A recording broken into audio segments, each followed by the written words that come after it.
That's correct, Azu. Thank you. Bahati is a songstress hailing from Umlazi township in KwaZulu-Natal. The singer, TV producer and entrepreneur's debut Afro Jazz album, Ekhaya, was released under her own record label, Bahati Productions. She's now back with a brand new single she titled Zohamba Izinsizwa.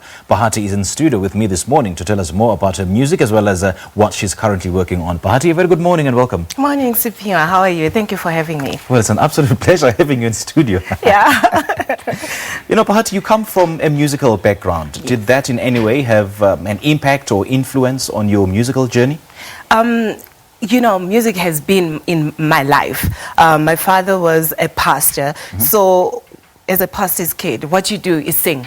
Okay. Sing all the time. Right. So it became my life, part of me, and that's all I know is to sing and write music, and yeah, that's been my life. So at what point then did you discover that you want to do this professionally, you want to sing music at a much higher level?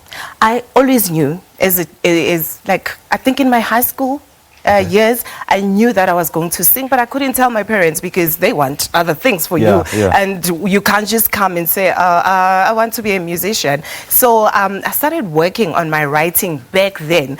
I think about in 2016, I was ready to do it. I released my first single then, but it was like, let me just see what's happening in this music industry. And I was like, okay, I can do it. And then started... so is that what propelled your move from KZN to Johannesburg? Yes. Okay. Back then, my brother, while he was still alive, I always tagged along, you know, even asking him to come to Joburg with him, like for years, but he eventually agreed. And when he did, and I was like, yes, I'm going to do me.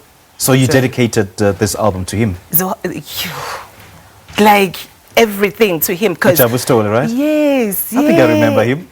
Yes. So, oh yes, that's my brother. That was my brother. That's still my brother. So he actually, what he taught me and the other siblings is that you can be whatever you want to be, regardless of where you're coming from. So that's what I drew from him. So, and hence the song and me being here. Right. Yeah. I mean, you just cut your teeth into the music industry. You're still a new kid on the block. So how are you finding this industry? Do you have any regrets, perhaps? That's rude awakening.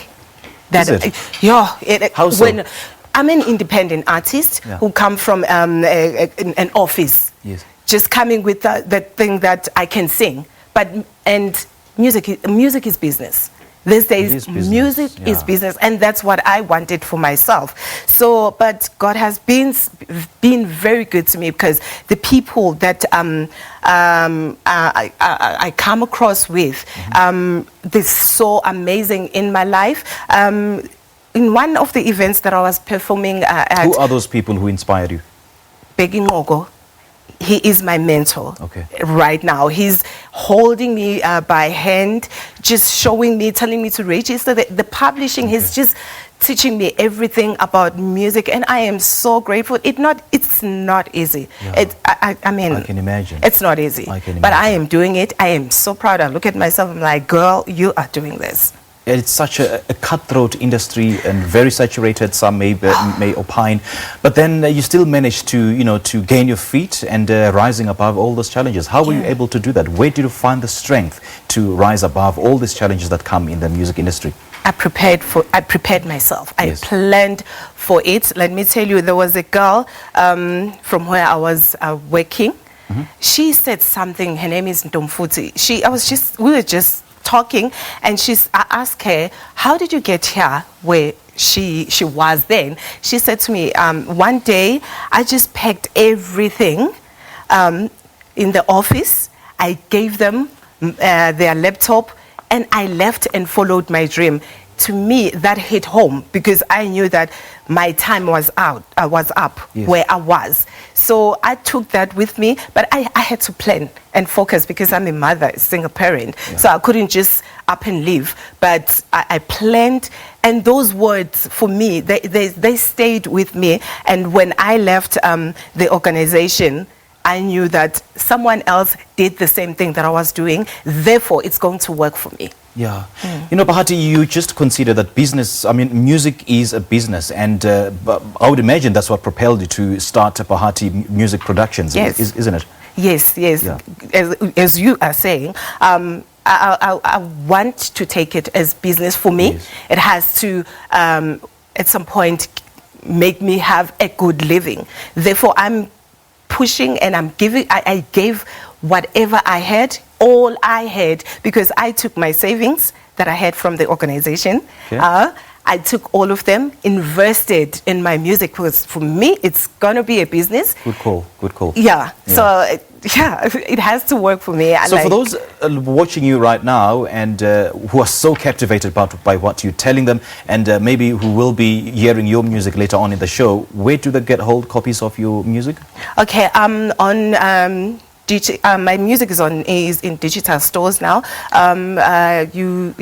Just follow me on Facebook. It's Bahati the Singer. Yes. Instagram at Bahati. Also Twitter. It's Bahati the Singer.